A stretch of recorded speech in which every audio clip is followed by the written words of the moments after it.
Problemado naman ang mga magsasaka matapos na atakihin ng mga daga ang mahigit sa 80 ektaryang sakahan sa Kasiguran, Aurora.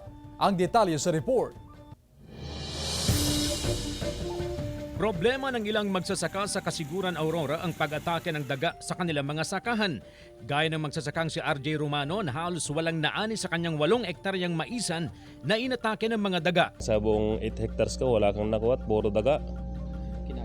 Kinain talaga sir, kaya sabi ko nga sa kasama ko kahit humanap lang ng kalahating mais na may laman, subalit wala kaming nakita. Talagang doon ko nakita kung gaano kabagsik ang mga daga.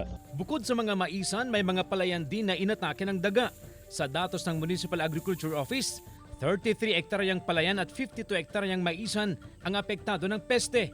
Ayon sa MAU, nagsimulang umatake ang mga daga noong Agosto at tumindi pa nitong Nobyembre at Disyembre kasabay ng malamig na panahon. Namigay na ang tanggapan ng pestisidyo sa mga magsasaka bilang pangontra sa mga mapaminsalang daga.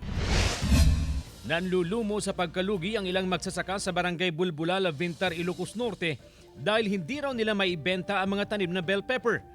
Gaya ni Manong Jaime Aguinaldo na aabot daw ng 20,000 piso ang lugi sa halos kalahating ektaryang pananim. Hirap daw siyang maibenta ang produkto kahit pa sa palengke dahil tapos na raw ang holiday season. Kahit pa bumagsak na sa 10 piso kada kilo ang presyo nito. Hinahayaan na lang daw niyang mabulok ang bell pepper at ipinamimigay kung may mga hihingi.